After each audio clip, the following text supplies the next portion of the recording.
Okay. I just thought I wouldn't actually do a funny prank. You just set all the cops in the room.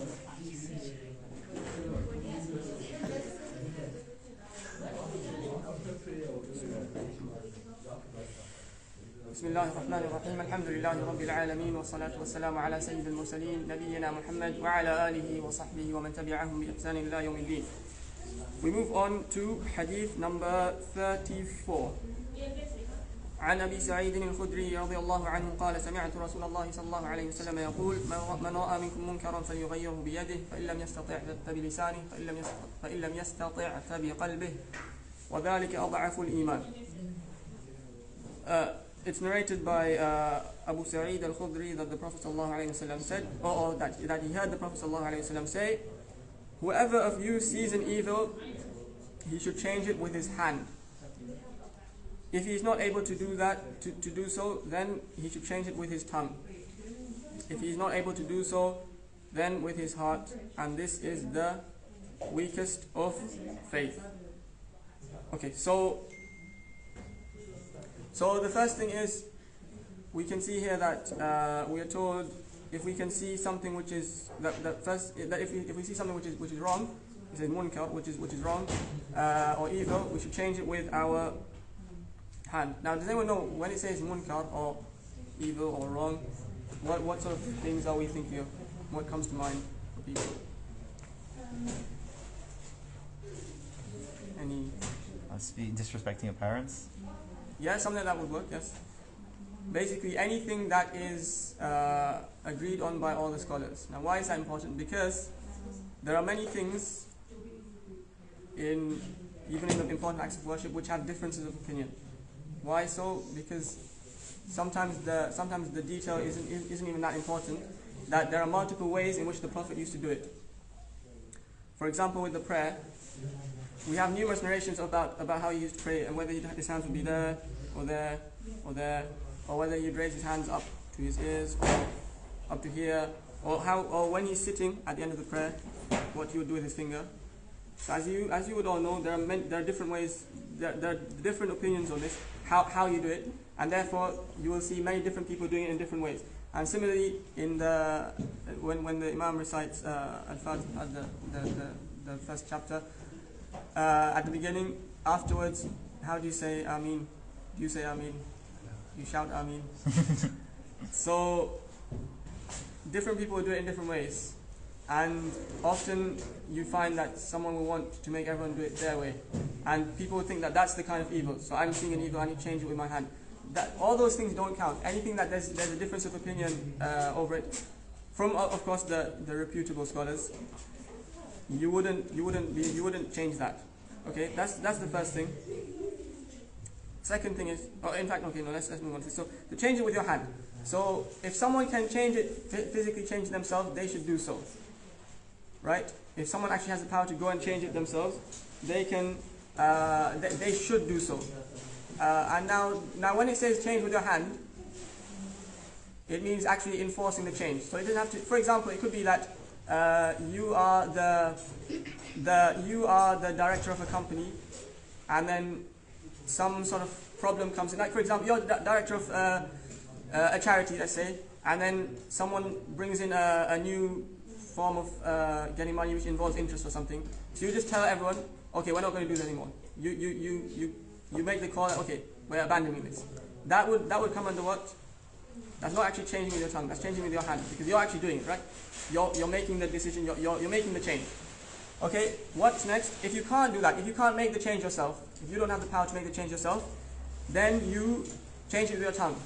So what does this mean? This means to preach to people and to advise them, to educate them, basically, to change it.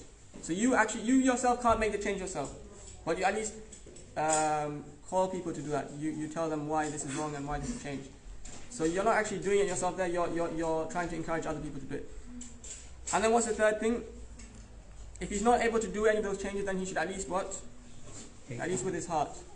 Yeah, so you say hate it, which is yeah, correct. Because again, some people, there is, especially among the more spiritual people, they have this idea that, okay, changing with your heart actually means literally changing with your heart. You make some spiritual connection with God, and then and then somehow you get to change with your heart. That's not what it means. It means as Harun said, you hate it, right? You hate it in your heart. If you can't do anything else, you at least hate it in your heart. Now, there are some conditions for this, for all of these, for the first two. What is it? Firstly, you need to be very gentle, very soft with your way of changing it, right? So it doesn't mean I see someone's doing something wrong, so then I stand up in the middle of the mosque and start shouting, this person is not on the way of the sunnah, and so on, which does happen, right? It does happen. So you have to be soft or gentle in the way you encourage, the way you forbid people from stuff, and also in the way you encourage people to do stuff. And the third condition, and this is very important, you have to know, you have to be, they say, you have to be they say alim, you have to have the knowledge, like proper knowledge of what you're telling people to do, or what you're telling people to avoid. So it's not for any common person to go out and start changing, they say commanding good and forbidding evil. First you need to know it yourself, right? People need to know it themselves. And it said that once there was a person who said, the day when people stop commanding good and forbidding evil will be the day that they're destroyed, or like basically it's the destruction of everyone. Everything will be a mess if people aren't commanding good and forbidding evil. And one of the companions was there, and he was one of the most senior ones and knowledgeable ones. He said, no, the day when you yourself don't know what the good is and what the evil is, that's the day when things will be destroyed. So the point being, everyone now talks about going out and commanding good and forbidding evil. The problem is, most of the time, more often than not, firstly that person themselves doesn't actually know what good is and what evil is. So we need to properly know what we're saying before we preach it. Which is why, as I said, this is not so much for every single person to do it. It's more for people who actually have that knowledge to do. And final point I would make is, what they also say is that the scholars, the knowledgeable people, they should not spend much time. They should not go and be the guest of the rulers and the rich people often. They shouldn't make a habit of that. Why? Can anyone think why is that the case? Why is it that among the scholars they would always avoid always spending time with the rulers? Even if the rulers would invite them, they wouldn't always go and sit in the rulers' gatherings and the rich people. Why might that be? It would affect your reliability. So, as in, you could come under the influence of them. You become sort of indebted to them. They bestow favor upon favor of you. They'll expect something in return, and you obviously can't compromise on any Islamic ruling if the ruler asks you to. So, yeah. Sheikh, you're going to add something? Yeah, to avoid jealousy. To avoid jealousy? Oh, you mean from other people? Oh, okay. That's an interesting point. I didn't think of it that way. Okay, so the thing is, as you said, if they're always in the company of the ruler, always being hosted by the ruler, then no, they're not going to. They're going to be influenced, right? So, and the problem is, the rulers usually are the ones who are more corrupt and more in need of being told, being advised than anyone else. So, if a scholar gets to that point where they can't tell the ruler what you're doing is wrong, they've got no right to tell anyone else, right? It can't be that someone's always sticking with the ruler and backing them up and saying, he's the ruler, you listen to everything he says, and then they go and tell other people. Then they go and advise other people. They can't do that. And you guys might know actually that the Imam, for example, Imam al-Bukhari, once he was actually invited, by the governor of his native land, which is Uzbekistan. Yeah, Uzbekistan. I was going to say specifically Bukhara because that's in the name, but yeah, Uzbekistan exactly. So he was invited by the ruler to come to the palace and teach my two sons. Give my two sons a lesson on what? What do we think? What do we think he'd be asked to teach? Hadeeth. Hadeeth, yeah. Give my two sons a lesson on Hadeeth, okay? And Imam al-Bukhari said, no. If your two sons want to learn, they should come to the class. I'm not going to come to them, they should come to the class. He said, knowledge, al-ilmu yu'ta wala ya'ti ilayk. Wala ya'ti. Knowledge is come to. You come to the knowledge. Knowledge doesn't come to you, right? So they have to come to the class and learn with everyone else. So then the governor said, okay, then in that case, they'll come to you. You don't have to come to them, they'll come to you, but make a special class for them. Because they're princes, like they can't sit with the common people in your common class. But make a special class for them. And he said, no. I'm not going to do that, because if they want to learn, they have to learn with everyone else. They have to learn like everyone else and with everyone else. And the scholars would always avoid, being like that with the rule. They would avoid, becoming the ruler's right hand man or the ruler's sidekick or whatever, because for exactly what you said. So actually, in that case, what happened to him? In that example, what happened to him was that he got expelled from Bukhara. He got kicked out because the ruler became annoyed. He's not going to come to my palace to teach my kids. He's not even going to make a special class for my kids. He wants my kids to learn with all the other common people. So he got very annoyed. He kicked him out of Bukhara. But the point is, that's if someone wants to command good and forbid evil, they have to do that. Okay, moving on to the next hadith. عن أبي هريرة رضي الله عنه قال قال رسول الله صلى الله عليه وسلم لا تحاسدوا ولا تناجشوا ولا تباغضوا ولا تدابروا ولا يبع بعضكم على بيع بعض وكونوا عباد الله إخوانا المسلم أخو المسلم لا يظلمه ولا يخذله ولا يكذبه ولا يحقره ولا يحقره التقوى ها هنا ويشير إلى صدره 3 مرات بحسب امرئ من الشر أن يحقر أخاه المسلم كل المسلم على المسلم حرام دمه وماله وعرضه. So it's directed that the Prophet, peace be upon him, said, do not envy one another. Right? Do not envy one another. So again, we have to remember with everything that when someone has something which we don't have, it could be because Allah has given that to that person. Especially when we're talking about money and things of this life, right? When it comes to things of this life, we should actually always look at not the people who have more than us. We should always look at who? People who have less than us. Why should we look at the people who have less than us? Be grateful. Yeah, you'd appreciate what you've already got. But when it comes to things like now, has anyone ever heard of positive jealousy? No one's heard of that? The one that makes you improve yourself. Yeah, exactly. So for example, there's I know my brother is praying all night while I'm asleep. Can I be jealous of him? You can be jealous of him. You should be jealous of him because you would want to do that as well, right? So there is positive jealousy. And similarly, even in knowledge, if there's someone who is more knowledgeable, then you should actually not obviously not that you'd want them not to have it and you have it and so on, but you should actually feel that sense of, okay, I want to have what they have. Whereas when it comes to things of like worldly stuff, there shouldn't be any envy there as such, because at the end of the day, that's what Allah has given them, and Allah hasn't given it to you. Okay, وَلَا تَنَاجَشُوا, and don't. Okay, I have to explain this properly. What does an-najash mean? It means, if for example I'm selling something, and I tell my friend, can you come and make a big offer on this? Even though you don't want to buy it, just make a big offer on it. So then this guy who wants to buy it from me, he'll see that you're making a big offer on it, so he'll offer more. So the Prophet's telling us that's not allowed. So I mean, now for example, that might work on like auctions and stuff. Your mate is selling something on eBay and you just go and add a few extra bids in there, even though you don't actually want to buy it, because then someone else will bid and then the price will go up, right? If you don't want to buy something, you don't make an offer on it, right? You don't bid on something and make an offer on it because just for the sake of raising the price, because the guy who's selling it is your best friend. You're not allowed to do that. Do not hate one another. There shouldn't be hate amongst people. I mean, this goes without saying. We all know that we should. In fact, there's the opposite that the Prophet ﷺ said. Tahadu tahabu. Give gifts to each other, exchange gifts, and love each other. And call, spread the love between people. It shouldn't be hate.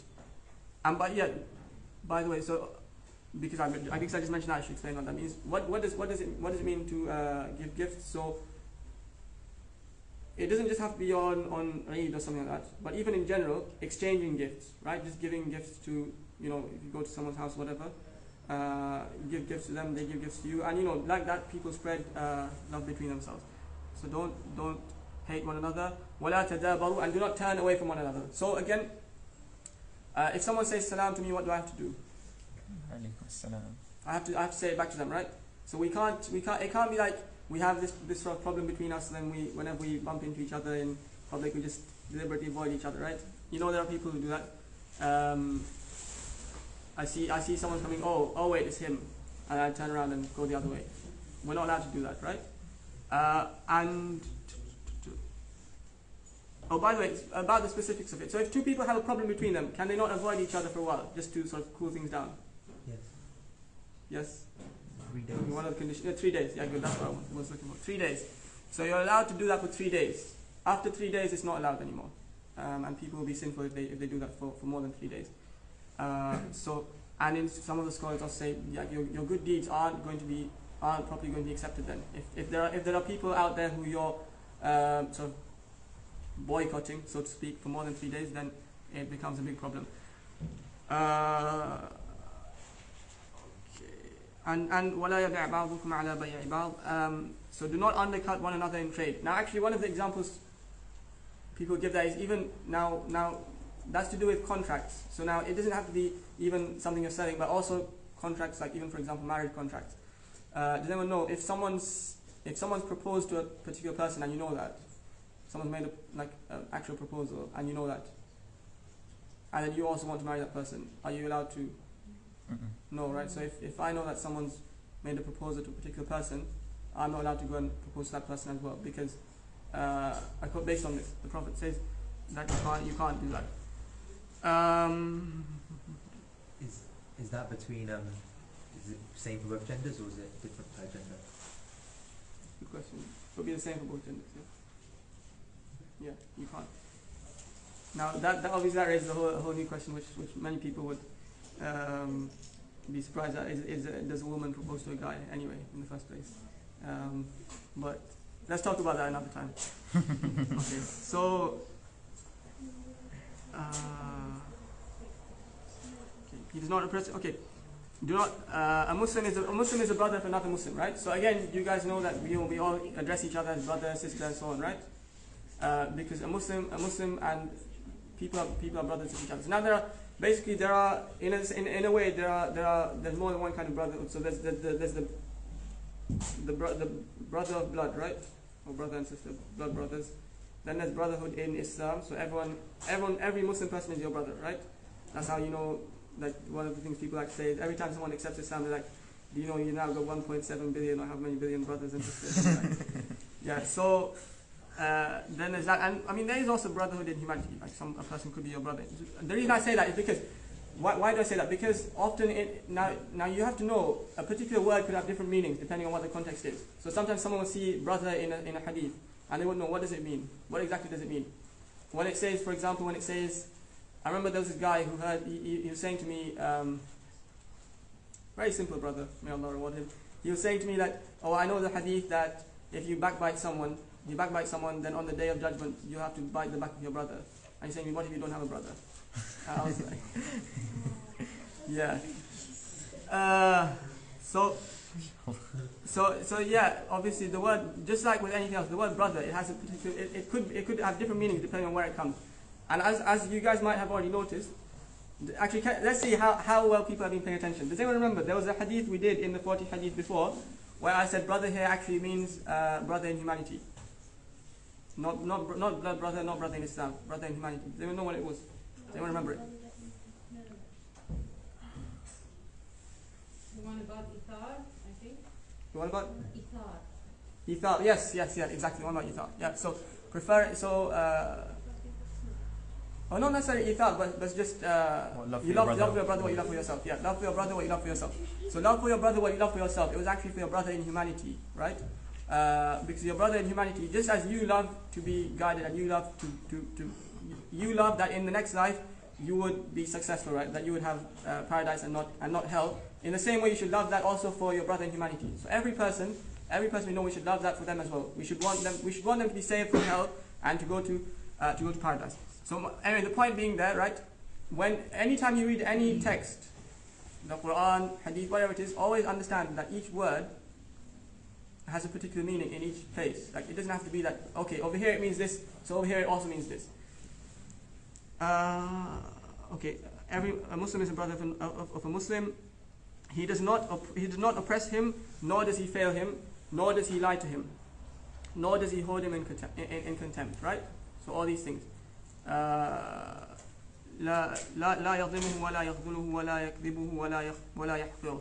Okay, by the way, now when it comes to dhulm or oppression, one of the types of oppression that they talk about the most is actually not, physically going and beating someone up, like you might think. Of course, that is oppression. But one type of oppression, which a lot of scholars would talk about here, is actually backbiting. Believe it or not, that is a type of oppression. And again, it is worth mentioning there are some fabricated hadith when it comes to this. For example, I remember once someone mentioned, he said, "Al-ghibatu ashaddu min az-zina." Backbiting is worse than adultery. That is fabricated. That's not authentic. But a lot of the scholars used to think of it this way. Like the Prophet himself didn't say. The Prophet didn't say that backbiting is worse than adultery. But many of the scholars and righteous people used to think of it like this. They would sometimes think that backbiting is even worse than one person said, I would rather backbite. I would rather commit adultery with my own mother than backbite. That's what one of the scholars used to think. And again, you can see how bad it is. Why? Because the way society works, like if people backbite, it's going to destroy the whole society and create a lot of bad feeling between people. Very quick point on that. Now that I mentioned that there's a fabricated hadith out there saying backbiting is worse than adultery, I would just point out also, do you guys remember I was saying the other day that all these stuff about a lot of the stuff about the virtues of each chapter of the Quran, recite this verse on this day, recite this chapter on this day, recite this chapter in the night, recite this chapter in the morning, and so on. Do you guys remember that? Yeah, do you remember how I said that a lot of these are actually fabricated? They're not authentic. So why is this the case? Because at a certain point in time, people came up with this strange mentality, this very strange way of thinking. They thought to themselves, we want to encourage everyone. We really want to encourage everyone. Encourage people to start reading the Quran and stuff. So we're going to say, okay, if you read Surah Al-Kahf on a Friday, it's going to light up there'll be a light for you between that Friday and the next Friday. And then people said, Surah Yasin is the heart of the Quran. And people said, you get it? People came up with this very strange mentality where they start thinking, it's good, we want to encourage people, so we're going to say this and this and this and this. And it's not a problem anyway because we're encouraging people to read the Quran, right? And you can see that that's where this whole thing about hadith collecting and stuff came in. Then that wasn't accepted, right? Everything in Islam has to be authentic. Everything has to be going back to the Prophet. It can't be that I make something up thinking it's going to be good and encouraging people to. So the same you can see here with this, right? Someone said backbiting is worse than adultery, and then they made it a hadith going back to the Prophet just to encourage people not to backbite, right? It's not like that's not the way it works, right? If the Prophet said something, the Prophet said something. If he didn't, then however good we think it is, however beneficial we might think it would be, we shouldn't associate with the Prophet, and that's how, and that was always not accepted. Okay, and then he went on to say, piety is here, and he pointed to his chest 3 times, and he said it's bad enough, it's evil enough for a man to hold his brother Muslim in contempt, right? That is such a bad thing, to hold a brother Muslim, like someone else who is my brother in Islam, in contempt. That is very bad. And he then said the whole of a Muslim is what it says here, inviolable for another Muslim. What does that mean? The whole of a Muslim, his property, his blood, and his honor. So obviously his blood meaning you can't kill someone, right? That goes without saying. His property, I can't take anyone else's property, and his honor. So his honor is a very important one, which we often overlook. People will speak badly about other people, they'll put them down and so on. And we need to realize that the Prophet has told us what the honor of another believer is also a sanctity, right? We can't abuse that. We can't breach the honor of that person. Okay. How long have we got left? 5 minutes? 6 minutes? 7 minutes?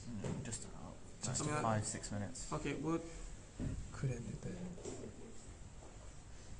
how many have we got left? 30. So we've done 35. We've got another 7. We've got another 7 hadith. How many days have we got left? 5. Yeah, but I'm not going to be doing them on every day. So I think I've got like 2 left, or 3 left. 7 hadith in 2 days. What did it mean to hold someone in contempt? oh, in my mind, there's this person who I really dislike, and I'm always hating them. In my heart, I always hate them. And again, if you look at the righteous people, they would just that thing itself. They would make an active effort, make a conscious effort to actually love that person more, through whatever it could be. And you guys might know that there's a famous narration of one of the companions who, once a person passed the companions and the Prophet said to everyone, if anyone wants to see someone from paradise, that person is from paradise. So they were all thinking, wow, what's he done? That's made him, he's already guaranteed paradise. What's this great thing he's done? So Abdullah ibn Amr ibn al-As, one of the companions, he followed him, and he asked him, can I stay with you for a few days? So he was like, yeah, of course, come and stay with me. He wanted to analyze his behavior. What's he doing? What's he doing that's so special that means he's already promised paradise? And he noticed that this person wasn't, fasting extra. This person wasn't praying a lot during the night. This person wasn't giving loads of charity. What was he doing? At the end of, I think it was 2 days or 3 days, at the end of 3 days, he said to him, look, I want to know what it is that's so special that you're doing, because the Prophet has said that you're guaranteed paradise. And of course, the person became very emotional, and he was, very happy that, okay, I've already been guaranteed paradise. And then he said to him that, he thought very hard, and he said to him, I can't really think of anything special that I'm doing, except what? Does anyone know? He forgives everyone when he goes to sleep. Yeah, except yeah, exactly. Before he goes to sleep, he literally speaking, he sort of looks into his heart and he thinks to himself, is there anyone, he thinks about, all the people he knows, and he sees, is there anyone who I have some sort of contempt in my heart for? And he makes an active effort to remove that. He makes an active effort to not hate anyone before he goes to sleep. And that was the action which actually made him one of the people of paradise. So yeah, very important. We always talk about there are the rights of Allah, right? There are the rights of Allah, but then there are also the rights of creation. So just as we need to fulfill all the rights of Allah, worshipping Him and so on, we need to also fulfill the rights of His creation, the other people around us, to start with. So let's stop there, and we will try and complete the remaining 7 or whatever it is in as little time as possible, whatever little time we've got left afterwards. Because also I need to go over the whole chain of narration and blah, blah, all that stuff at the end, so it will take a while. Okay, سبحانك اللهم وبحمدك أشهد أن لا إله إلا أنت أستغفرك وأتوب إليك. Enjoy the iftar.